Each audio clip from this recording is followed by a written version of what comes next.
iyong pagdating sa bahay ko. Hi, Kuya. I'm so nervous to be here.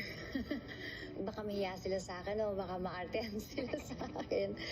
But I'm happy to be here.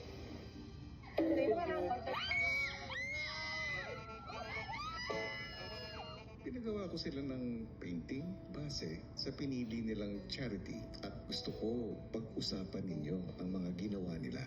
Sana ay magkaroon kayo ng isang heart-to-heart talk. Lose everything. Not naman everything, but I had to, in a sense, feel like lose my path for me to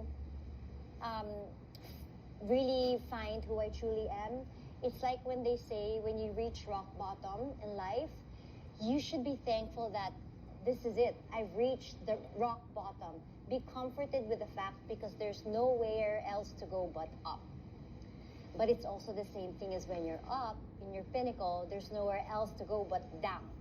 So meaning to say, I started my career in fashion and everything was the moment that I embraced my flaws, the moment I wanted to do something for myself and not for people to like me. I wanted to like myself. And I feel like some people may be related to that. Some people that didn't fit in, some people that, kasi ako nabully ako sa school dahil gets ko naman, maarte ako, ganyan.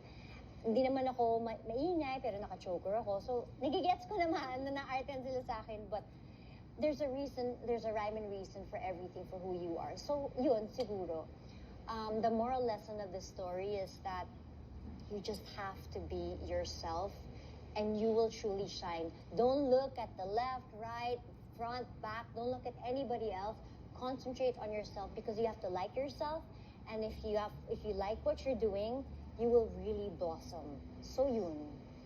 Yun lang siguro. Hindi to karera. Ano yun? It's not a race. It's not a rat race. I mean, I've been doing this for a long time. 27 years. I started when I was 2 years old. Charot. So, marami na nang pinagdaanan. I was competitive. I would be toxic din before kasi parang natatakot din ako. Tapos, nababarkada ako sa kung sino-sino na daming gumagawin sa utak ko. But then I realized, wait lang. Para sa sarili ko to, di ba? Hindi naman to para gusto kong magpasabog or what.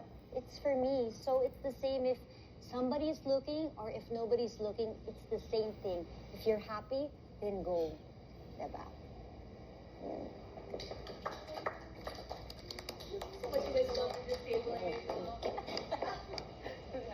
Wala pa. Okay. Actually, hindi naman din ako marunong kung luto yung baboy o hindi. Okay lang nakita, Ate Heart. I feel like I had to lose everything. Not naman.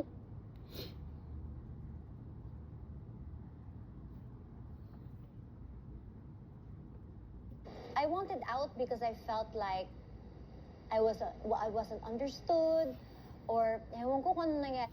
I wanted out because I felt like I wasn't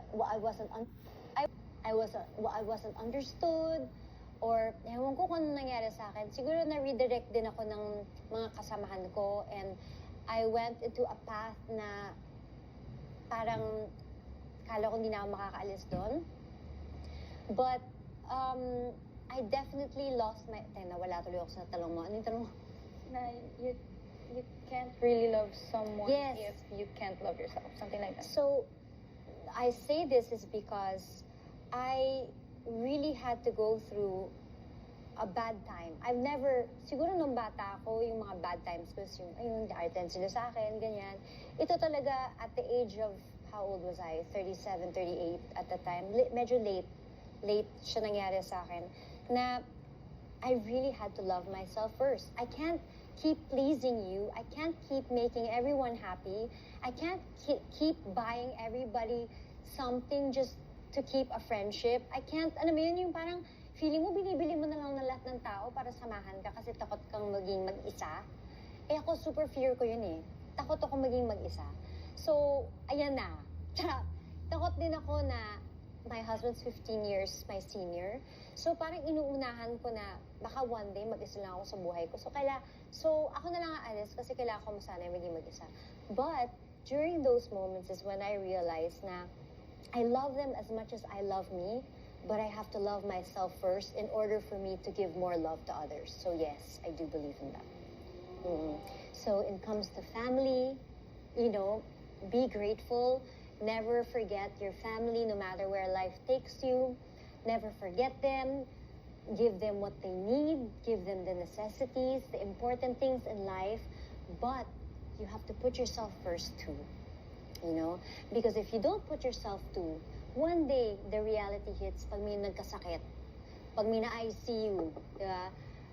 Tapos sa dami mong bigay kung kani-kanino, when the time really matters, anong pambabayad mo dun sa ospital?